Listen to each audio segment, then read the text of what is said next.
बिस्मिल्लाहिर्रहमानिर्रहीम। अस्सलाम वालेकुम दोस्तों, उम्मीद करता हूँ आप बिल्कुल ठीक ठाक होंगे। दोस्तों आज है 4 फरवरी सन 2021 और दिन है जुमेरात का। आज की वीडियो हम बात कर रहे हैं जो लोग आज़ाद वीज़ा कहते हैं उसके हवाले से और जो कंपनी वीज़ा है उसके हवाले से।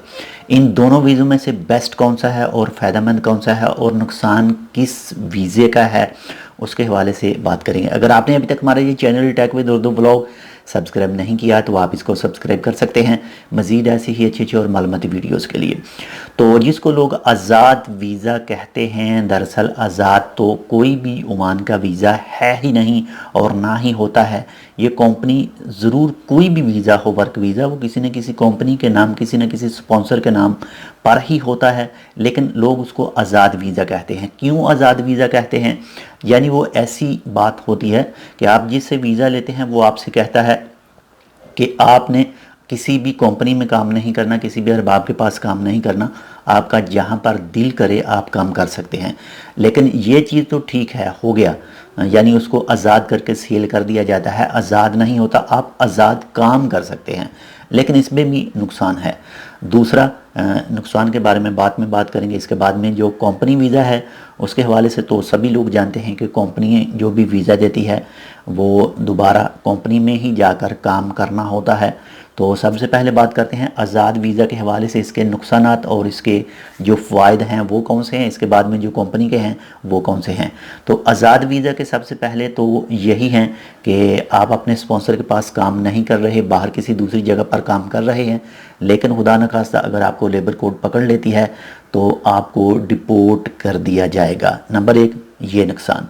नंबर दो, एक आपको काम का डेली के हिसाब से आपको काम का मसला रहेगा। अगर अल्लाह ताला आपका काम नहीं चल सका तो आपको काम का डेली यही परेशानी रहेगी, काम मिलेगा नहीं मिलेगा, कहाँ पर जाना है, क्या होना है क्या नहीं। दूसरा खौफ रहेगा कि अगर हम किसी दूसरी जगह पर काम करते हुए पकड़े जाते हैं तो हमको डिपोर्ट किया जा सकता है।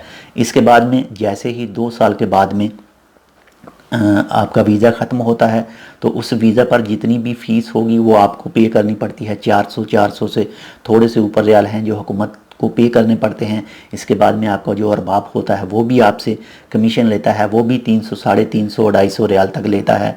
यानी हर 2 साल के बाद आपको 800-900 रियाल पे करने पड़ते हैं अगर आप आज़ाद वीज़ा लेते हैं। इसके अलावा खुदा न खास्ता अगर आपको कोई हादसा पेश आ जाता है, दवाई वगैरह मेडिकल करवाना पड़ता है, तो वो भी टोटल ख़र्चा आपका ही होता है। और अगर आप हिसाब करें 2 साल के बाद में कंपेयर करें कंपनी वीज़ा के साथ, तो जो सैलरी का बेसिक है जो आपको फ़ायदा होता है आज़ाद वीज़ा आज़ाद काम वाले में, वो कंपनी के साथ उतना ही पैसा मिलता है, वो चाहे कंपनी वालों की सैलरी कम हो। तो मेरी नज़र में तो सबसे बेस्ट हल यही है कि आप आज़ाद वीज़ा ना लें, आज़ाद वीज़ा कह कर ना लें। तो कंपनी का वीज़ा आपको मिलता है तो वही सबसे बेस्ट है। तो फ़ायदा अब बात करते हैं कि कंपनी के वीज़े में क्या फ़ायदा है। सबसे पहले तो आपका जो वीज़ा है वो आपको बहुत लो प्राइस में मिलेगा, कम पैसों में मिलेगा। जो आज़ाद वीज़ा है वो आपको कम से कम 1000 के करीब मिलेगा और जो कंपनी का वीज़ा है वो आपको तकरीबन आप कह सकते हैं 500-600 रियाल हाफ़ पेमेंट में मिलेगा। इसके बाद में जैसे ही आप ओमान में आ जाते हैं और काम करते हैं कंपनी के साथ, कंपनी में, तो आपको एक तो टेंशन फ्री हैं, आपको काम तलाश नहीं करना पड़ेगा, आपकी कंपनी ही काम देगी।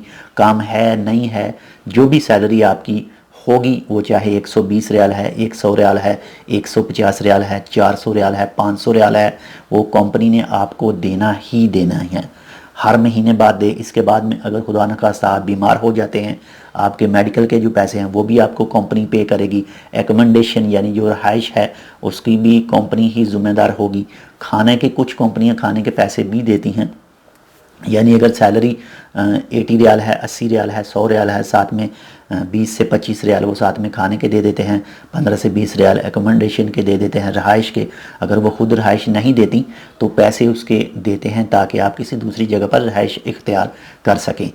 यानी अगर आपकी 100 रियाल सैलरी है और इसके बाद में 2 साल के बाद में जैसे ही आप वीज़ा रीन्यू करवाएंगे तो कुछ कंपनियां ऐसी होती हैं जो आपको आपसे सिर्फ 400 रियाल ही लेती हैं, जो हुकूमत को फ़ीस पे करनी है सिर्फ वो ही लेती हैं। और कुछ ऐसी कंपनियां हैं जो आधी फ़ीस आपसे लेंगी, आधी खुद पे करेंगी। और कुछ ऐसी भी कंपनियां हैं जो आपसे 1 रियाल भी नहीं लेती, और जो टोटल जितना भी खर्चा होता है लेबर कार्ड का और उसके अलावा मेडिकल का जो कुछ भी खर्चा होता है वह सब कंपनी ही पे करती है।